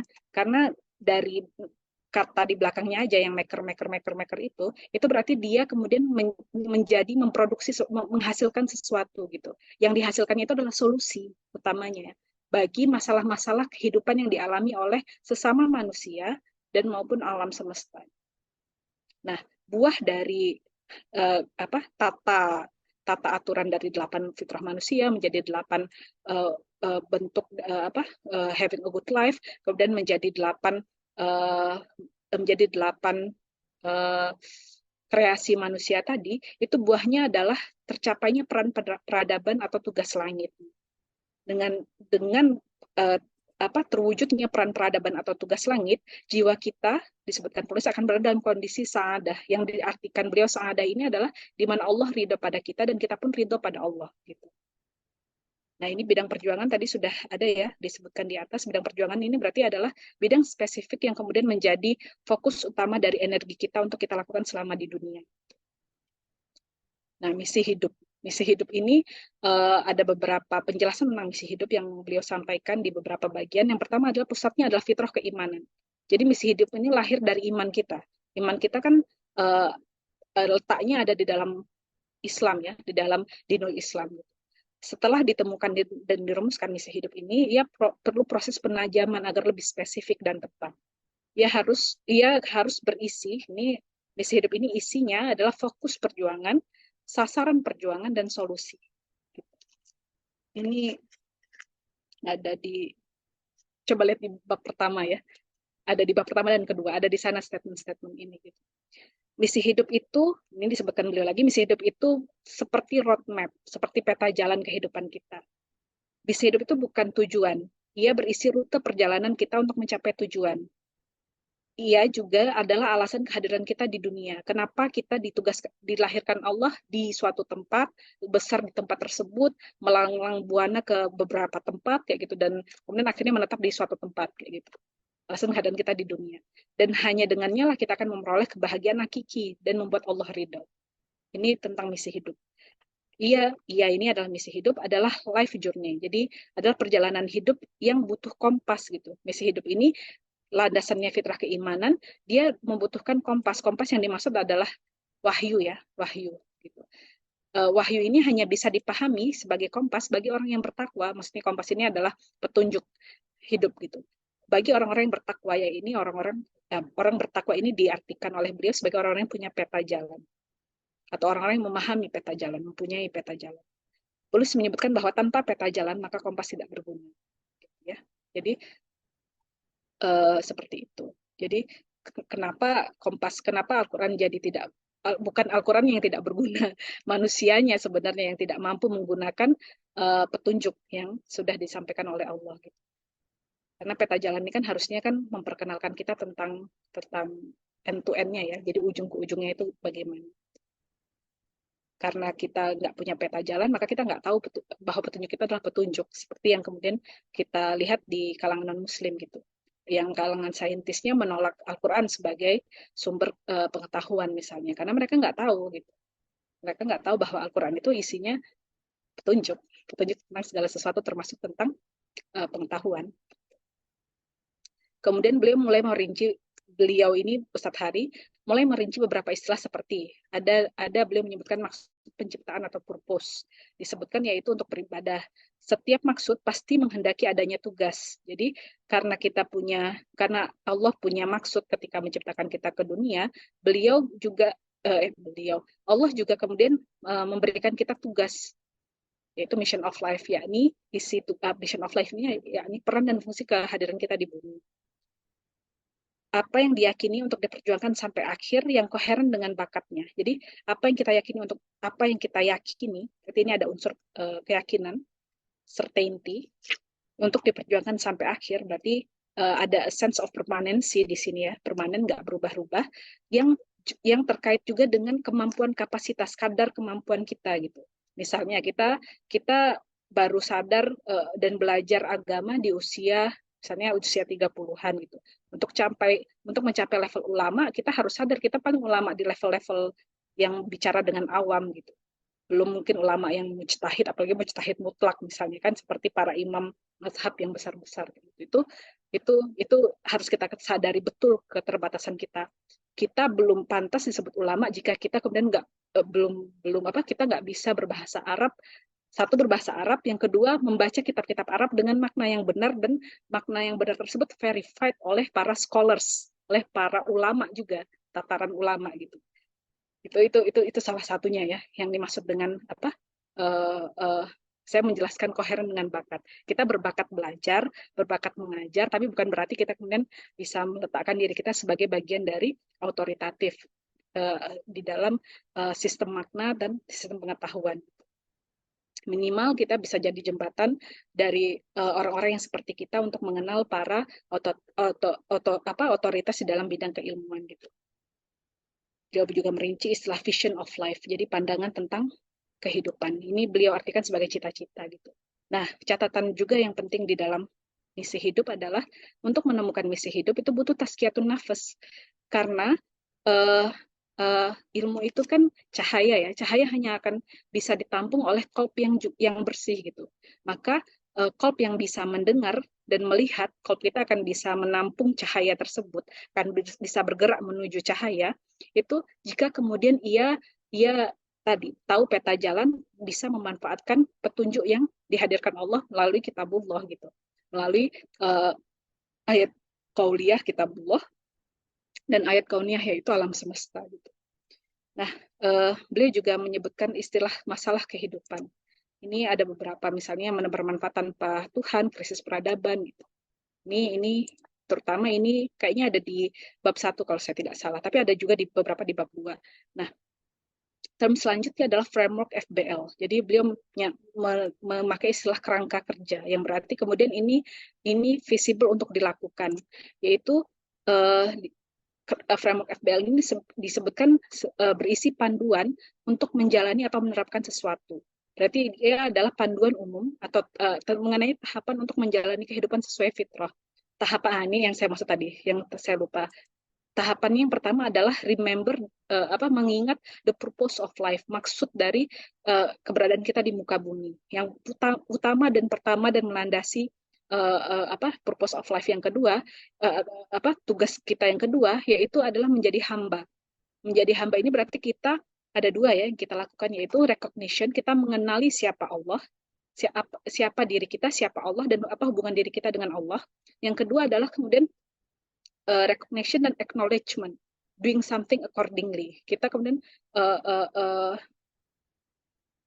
beraksi, berperilaku sesuai dengan pemahaman kita tersebut, tentang pemahaman siapa diri kita dan siapa Allah dan siapa diri kita di hadapan Allah tadi. Ini remember the purpose of life. Dengan titik fokus kita adalah tentang hubungan kita dengan Allah tadi, itu kita kemudian bisa masuk ke tahapan kedua, yaitu finding the mission of life gitu. Kita bisa menemukan misi hidup, karena misi hidup ini titik tekannya itu adalah pada tugas kita sebagai khalifatullah fil ard. Namanya kita ditugaskan Allah untuk menjadi wakil Allah di muka bumi. Itu Allah tahu kan kadar-kadar kita bukan nabi, bukan rasul, apalagi sekelas rasul utama yakni Rasulullah. Itu berarti kita nggak mungkin dibebankan dengan tugas peradaban, tugas khalifatullah fil ard yang seperti beliau gitu. Tapi kita kemudian perlu memahami bahwa kita harus ambil peran dan tanggung jawab di salah satu bagian yang kita bisa. Misalnya saya sebagai guru, saya bertanggung jawab untuk menyampaikan ilmu yang benar kepada murid-murid saya gitu, dengan cara yang benar, dengan pemahaman yang benar, dengan saluran yang benar, dengan tata urutan yang benar pula gitu. Jadi itu salah satu salah satu manifestasi dari tugas saya sebagai khalifatullah fil ard gitu. Itu salah satu manifestasi dari mission of life. Ini contohnya aja. Nah, ini beliau ketika menjelaskan mission of life, itu beliau memberi catatan ini ya. Dalam sholat kita selalu minta jalan yang lurus, bukan cara yang lurus. Maksud jalan yang lurus adalah jalan yang berorientasi pada Allah, berarti menyampaikan seluruh kehidupan kita pada Allah. Semua jalan yang kita tempuh itu harusnya menyampaikan diri kita pada Allah, pada makna-makna diri kita di hadapan Allah gitu. Ya, jalan yang lurusnya adalah jalan yang diberikan Allah pada orang-orang yang diberi nikmat seperti para nabi dan syuhada, sehingga sekalipun diuji dia tetap merasakan nikmat dan bahagia dalam menjalani misi hidupnya gitu. Jadi bagi seorang muslim itu lawan dari as-sa'adah itu bukan sadness, lawan dari happiness itu bukan sadness, tapi syaqawah, misery. Misery itu bentuknya kegalauan, kekacauan dan lain sebagainya gitu. Maka ketika kita diuji, itu kita sedih manusiawi gitu. Tapi kita tidak sampai terjerumus pada kehilangan harapan tentang Allah, pada salah pengertian tentang Allah gitu ya, pada suudzon pada Allah gitu. Kita tidak sampai pada itu. Kenapa? Karena kemudian kita tahu diri kita siapa, Allah siapa, dan hubungan kita dengan Allah bagaimana gitu. Nah, framework FBL yang ketiga itu adalah designing good life. Jadi, good life yang dimaksud itulah hidup yang berbahagia. Ini untuk menjelaskan ini itu perlu masuk nanti ada bagiannya kan ya. Oh, bagiannya itu sebenarnya ada di FBL kedua gitu. Tapi nanti saya jelaskan sedikit gitu. Kemudian setelah kita designing good life itu kita kemudian bisa generating great strategic gitu. Ini untuk kemudian membuat good life kita ini manfaatnya itu dirasakan bukan hanya oleh diri kita dan keluarga kita tapi juga masyarakat. Nah, ketika manfaat ini sudah meluas dan melebar, maka kita bisa pelan-pelan berusaha membuat great community gitu. Ini catatan saya lagi. Catatan aja. Peran peradaban, ada istilah namanya peran peradaban. Disebutkan bahwa peran peradaban adalah kunci tegaknya sebuah peradaban, yang berarti setiap insan, setiap diri insan, setiap kaum muslimin itu menjadi, kalau diilustrasikan, menjadi satu bagian dari batu bata penegak peradaban kayak gitu. Yang ketiadaan, jadi kalau misalnya batu bata ini tidak menempati tempatnya, tidak menjalankan fungsinya sebagai bagian dari sistem batu bata yang lain penegak peradaban, maka kemudian bagaimana peradaban itu akan tegak gitu. Ya kan, seperti yang kita rasakan sekarang sejak kemudian anggaplah kalau dianggap keruntuhan peradaban itu dimulai dari jatuhnya Turki Utsmani misalnya, sampai hari ini itu sudah 200-300 tahun ya kalau saya tidak salah. Itu kenapa belum tegak-tegak peradaban ya karena orang-orangnya belum banyak kemudian kaum muslimin yang kemudian melakukan peran-peran peradabannya gitu. Mungkin karena tidak menyadari. Nah, isi dari peran peradaban ini adalah peran dan karya dari peradaban. Jadi aktivitasnya juga gitu. Bukan hanya peran tapi aktivitasnya juga. Islamic worldview ini diartikan penulis sebagai kerangka mapan yang berasal dari wahyu absolut dan diinterpretasikan ini pengertian yang beliau sematkan di awal-awal di bab 1 gitu. Tapi nanti ini akan beliau revisi dengan definisi yang lebih baik seperti yang setidaknya sebenarnya beliau mengutip dari Prolegomena kalau saya tidak salah. Itu di bab 2 gitu. Nanti ini ada revisinya. Nah, ini untuk siapa buku ini? Yaitu bagi yang sedang buku ini diperuntukkan beliau tulis untuk yang sedang mencari makna hidup. Bagi orang yang galau, kehilangan makna hidup dan ke arah hidupnya, dan kemudian bagi yang berada di fase transisi dari satu status atau aktivitas ke status dan aktivitas lain. Misalnya dari single menjadi menikah, dari tadinya hanya seorang istri jadi istri dan ibu gitu. Dari tadinya punya orang tua, sekarang orang tua tiada. Dari tadinya punya pekerjaan, sekarang resign dan pekerjaannya berubah. Misalnya yang gitu-gitu, itu fase transisi. Apa isi buku ini? Nah, ini beliau jelaskan. Inti FBL adalah good life dan the mission of life. Jadi, inti dari fitrah based life itu adalah membuat kita merasa kita punya kehidupan yang baik. Ya, ini kehidupan yang berbahagia gitu. Dan kehidupan yang berbahagia ini kemudian akan mengkristal menjadi kejelasan dan fokusnya kita menjalani kehidupan. Jadi nggak serampangan, nggak sekedar ngelakuin amalan baik yang umum saja gitu, bukan yang spesifik harus kita lakukan gitu. FBL adalah konsep dan praktik. Jadi FBL itu berusaha untuk memberikan konsep dan praktik sekaligus untuk bagaimana hidup berbasis fitrah, khususnya untuk orang dewasa di atas 15 tahun. Fitrah ini beliau sebutkan, ini tidak saya masukkan di atas tadi ya. Fitrah ini harus dirawat dan ditumbuhkan, dan hati-hati jangan diubah-ubah gitu. Buku ini dimaksudkan penulis untuk memberikan panduan agar hidup kita selaras fitrah. Nah, ini beberapa catatan saya dari membaca bab 1 dan 2 gitu. Beberapa catatan saya ya. Sebenarnya ada beberapa catatan yang lain lagi, tapi nanti insya Allah semoga ada waktu lain untuk bisa menyampaikannya. Demikian, silahkan kalau mungkin kita bisa masuk ke sesi diskusi. Feby. Baik Bu, saya izin off cam sebentar ya Bu, soalnya jaringannya lagi bermasalah. Baik, terima kasih Bu Rara atas penjelasan materinya. Insya Allah dari peserta ada yang ingin ditanyakan atau didiskusikan terkait buku yang telah dibaca atau tadi sama-sama telah diulas oleh Bu Rara. Silakan untuk mengaktifkan fitur raise hand-nya atau mengetikkan di kolom chat.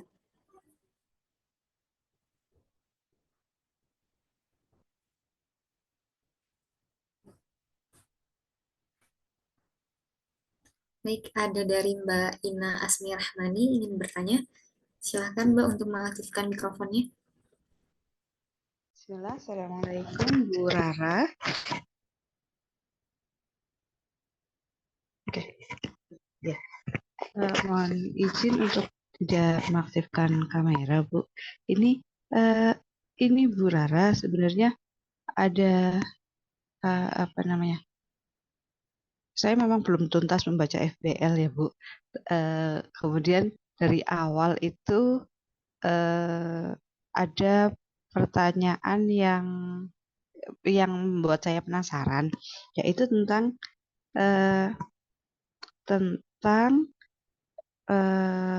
apa namanya, dasarnya atau landasannya beliau Ustadz Hari rahimahullah itu mengkonsepkan bahwa fitrah itu setidaknya ada 8 begitu Bu. Itu jadi memang sih disebutkan melalui riset yang panjang gitu, tapi barangkali bisa disarikan riset itu karena kan apa namanya, sumbernya dari Al-Quran, kemudian mensarikan Al-Quran yang sedemikian luasnya menjadi ditemukan bahwa fitrah ada 8 gitu, barangkali bisa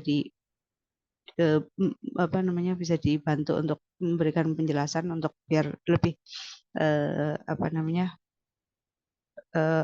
ada benang merahnya gitu Bu, karena dalam perjalanan memahami tentang masing-masing fitrahnya itu memang kadang jadi ada pertanyaan gitu Bu, kayak misal kenapa kok ada yang fitrah bahasa dan seni itu kok dijadikan satu gitu. Itu kan berarti karena butuh mengetahui landasannya apa sih kok dikelompokkan menjadi 8. Seperti itu Bu Rara. Terima kasih, jazakumullah khair. Terima kasih pertanyaannya Bu Ina. Jadi nanti ini mungkin akan lebih banyak bisa dilengkapi oleh Bunda Roro ya. Jadi yang perlu saya garis bawahi mungkin, jadi bukan 8 jenis fitrah, tapi ini 8 dimensi fitrah yang beliau keluarkan dari satu terma penting, yaitu fitrah. Gitu. Fitrah itu the inclination of human atau the nature of man sebenarnya, bahasa Inggrisnya atau apa namanya, istilah yang digunakan oleh Prof. Alatas tentang fitrah gitu. Jadi the inclination itu berarti kecenderungan manusia. Itu manifestasinya itu dilihat Ustadz Hari itu ada di 8 dimensi kayak gitu.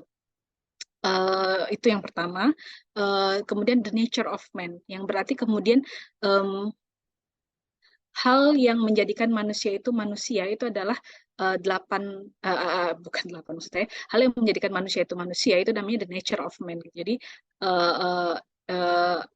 dia tidak akan lengkap jika ia tidak punya 3 unsur ini gitu. Sebenarnya fitrah yang dimaksudkan seperti itu gitu. Tapi bagaimana pengelompokan itu terjadi itu mungkin lebih pas Bunda Roro yang menjelaskan.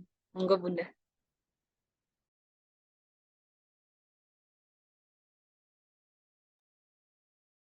Ya, Bismillahirrahmanirrahim. Izin menambahkan ya Bu Rara ya. Memang kalau banyak yang bertanya ya, kenapa Ustadz Hari mengkelompokkan fitrah itu menjadi 8 fitrah seperti itu ya. Mungkin ini perjalanannya panjang ya, bisa dibilang dari studi atau riset literatur, beliau tidak menutup kemungkinan fitrah itu bisa jadi ada, kalau dikaji lagi mungkin ditemukan yang berikutnya, tapi sampai terakhir beliau menggali dari berbagai kitab dan literatur itu dikatakan secara dikelompokkan itu menjadi 8 kelompok itu, seperti itu. Dan dari mana asalnya itu mungkin lebih ke di Fitra Based Education ya. Jadi dari kitab Imam Al-Ghazali ya, di sana Ihya Ulumuddin itu kajiannya panjang dan cukup dalam ya Bu Rara, seperti itu. Dan dari kitab Qiyamatu As-Sa'adah, seperti itu. Referensinya dari sana, kemudian tidak langsung diketemukan 8, tapi disarikan dari kajian atau dari narasi-narasi yang dijelaskan oleh Imam Al-Ghazali seperti itu. Dan di buku Fitra Based Education memang diulas sedikit ya, seperti itu ya. Kemudian dikuatkan lagi dari kitabnya buku tentang fitrahnya Yasin Muhammad ya, seperti itu. Cuma secara struktur dikelompokkannya itu berdasarkan ke kesesuaian atau kemiripan. Jadi misalnya ada yang mengatakan fitrah tentang apa? Tentang keindahan itu masuknya dalam estetika. Estetika dengan bahasa itu satu ada relevansi yang sejalan, seperti itu ya. Jadi bagaimana para ulama itu mensarikan bahwa keindahan itu diekspresikan dengan bahasa. Nah, bahasa ini kan bentuknya macam-macam ya, berbagai, ada bahasa tulisan, bahasa ekspresi dengan apa namanya, dengan gambar segala macam ya. Jadi bahasa itu bukan berarti, atau seni itu bukan berarti seni yang dalam ruang lingkup yang sempit, tapi seni dalam lingkup yang luas gitu.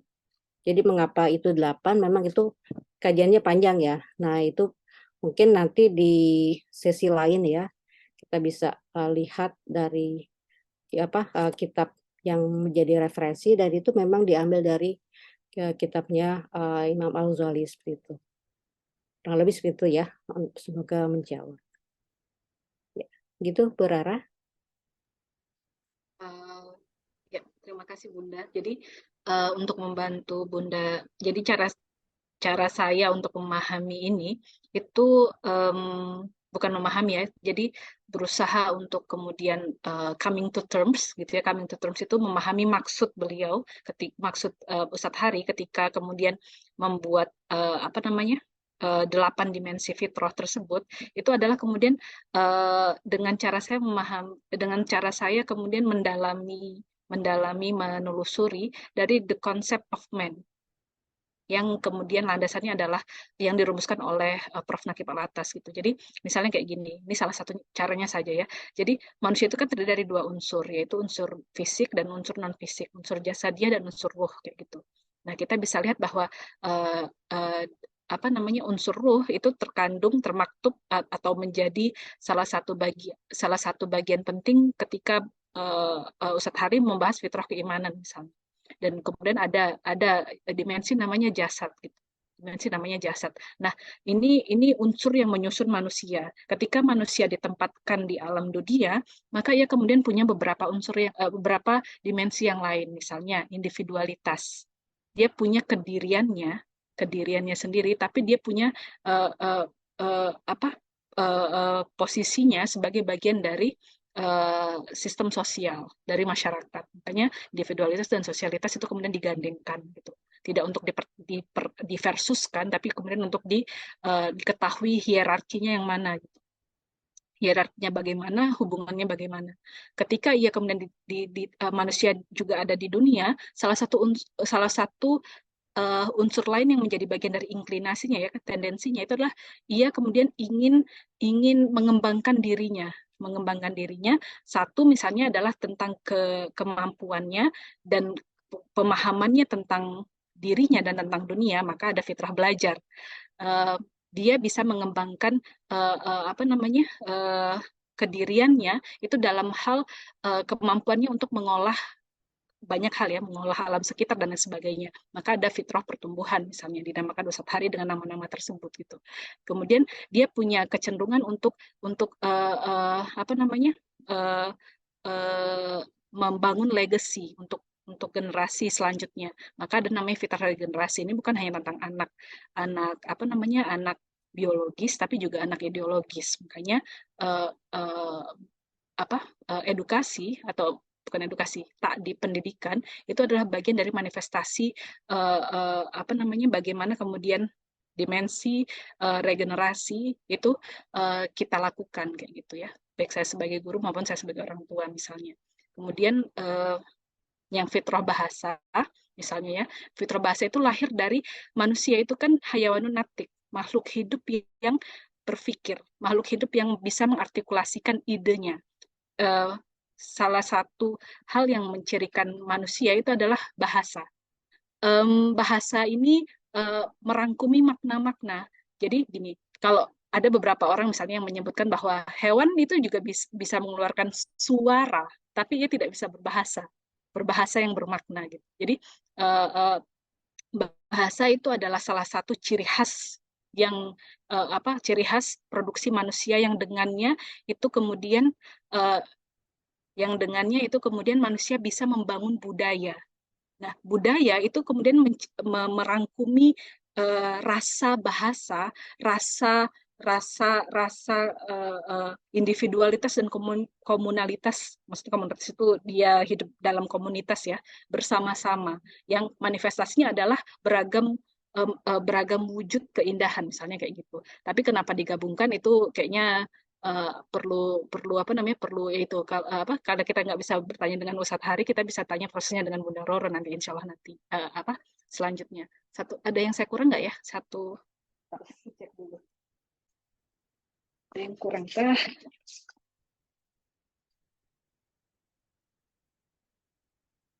Ada yang saya terlewat nggak ya menjelaskan tentang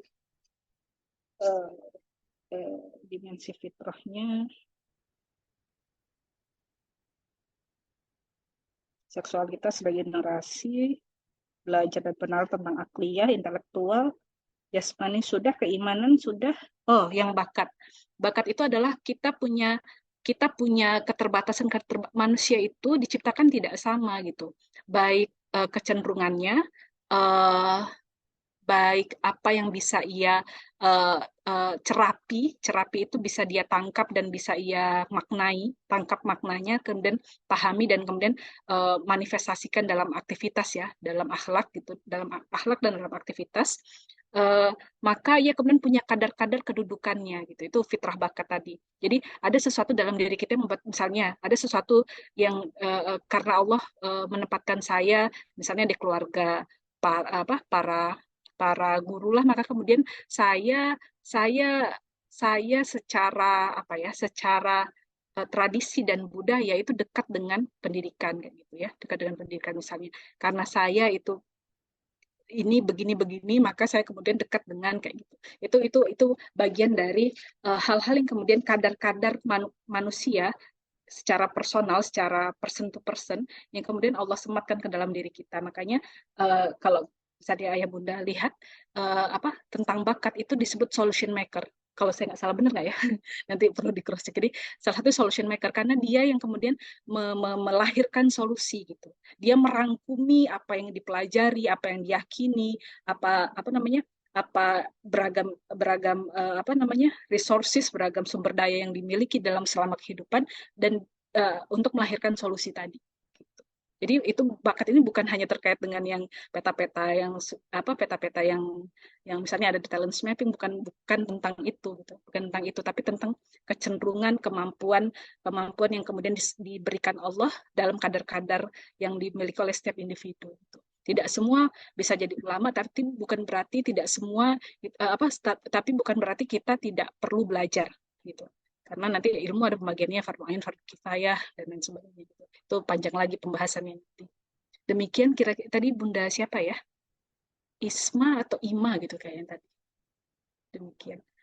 Monggo, mungkin ini Feby kayaknya lagi ada masalah jaringan, jadi monggo kalau ada ya Bunda sekalian yang mau bertanya.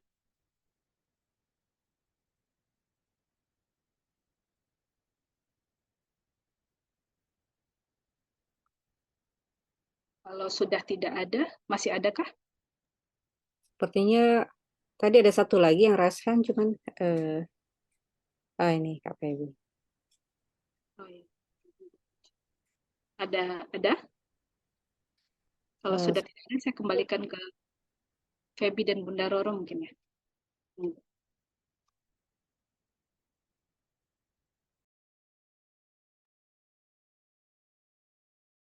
Mungkin ada gangguan jaringan ya dari Feby ya.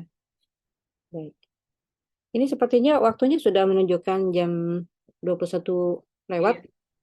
Iya, iya Bunda. Kalau mungkin bisa disudahi untuk pertemuan kali ini. Terima kasih sekali lagi untuk ayah bunda semua yang sudah hadir dan semoga bertahan ya sampai akhir nanti gitu.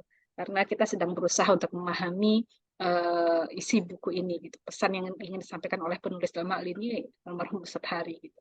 Demikian, mohon maaf atas segala khilaf dan salah saya pada hari ini. Saya kembalikan kayaknya tadi Feby masalah jaringan, jadi saya kembalikan ke Bunda Roro. Monggo Bunda. Ya. Baik, ya, alhamdulillah. Terima kasih banyak Bu Rara untuk uraiannya malam ini untuk pertemuan pertama ya. Masya Allah. Artinya memang untuk memahami itu perlu perlu ilmunya juga ya seperti itu ya. Maka sebagai pengantar tadi kita penting memahami bagaimana cara membaca dulu dan bagaimana mengenali suatu bacaan agar kita tidak hanya sekedar asal baca dan kita bisa memaknainya ya tadi penuh ruh ya dengan ruh. Dan semoga apa yang kita simak tadi menjadi pembuka ya, pemantik kita untuk belajar lebih lanjut dan insya Allah kita akan lanjut di pertemuan Rabu depan, insya Allah. Mungkin ada tugas atau apa Bu Rara untuk yang pertemuan pertama ini untuk peserta, mungkin bisa disampaikan. Satu-satunya tugas untuk workshop How to Read a Book itu adalah benar-benar membaca bukunya gitu. Jadi saya benar-benar berharap kemudian ayah bunda sekalian itu menjadi pembaca, berusaha menjadi pembaca aktif gitu minimal karena sudah tahu the art-nya, minimal tahu itu maksud saya adalah saya sampaikan sekilas tadi gitu. Semoga kemudian bisa bisa coba dipraktekkan gitu sehingga nanti apa yang kita lakukan di pertemuan-pertemuan selanjutnya itu benar-benar bisa membantu ayah bunda sekalian untuk memahami pesan yang ingin disampaikan oleh Ustadz Hari gitu melalui buku ini gitu ya, pesan yang ingin beliau sampaikan lewat buku ini gitu sehingga kemudian harapannya saya ingin membantu ayah bunda sekalian untuk meeting your minds with Ustadz minds gitu. Jadi benar-benar tercapainya the meeting of minds-nya itu makna ketemu makna kayak gitu. Demikian jadi tugasnya benar-benar membaca gitu. Saya nggak meminta yang lain. Saya berharap benar-benar membaca dengan pembagian tadi ya. Pekan depan itu masih tugas 2 bab yaitu bab 3 dan 4. Nanti selanjutnya satu bab kalau saya tidak salah ingat gitu. Jadi itu kita insya Allah akan membahas 2 bab selanjutnya di pertemuan ke depan. Kenapa saya jadikan satu bab yang bab-bab selanjutnya? Karena bab yang framework itu kita butuh agak walaupun kayaknya praktikal, itu kita butuh agak memahami beberapa detailnya gitu. Kalau yang konsep itu nanti saya jelaskan kenapa saya merancangnya demikian di pertemuan terakhir insya Allah gitu. Demikian, monggo Bunda Roro. Baik, baik. Terima kasih Bu Rara untuk penjelasannya. Jadi teman-teman semuanya ya Bapak Ibu yang sudah mengikuti sesi pertama malam ini, setidaknya sampai 5 pertemuan ke depan kita akan banyak harus membaca secara aktif ya sebagai tadi arahannya. Dan insya Allah jika ada pertanyaan yang masih ada atau baru muncul, silahkan dicatat, nanti bisa disampaikan di pertemuan mendatang ya. Dan semoga kita lebih bisa lagi efektif waktunya.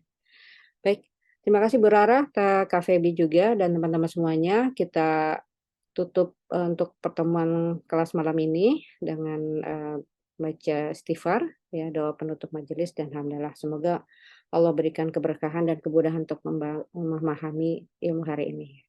Astagfirullahaladzim, astagfirullahaladzim, astagfirullahaladzim. Asyhadu an la ilaha illa anta, astaghfiruka wa atubu ilaik. Walhamdulillahirabbil alamin.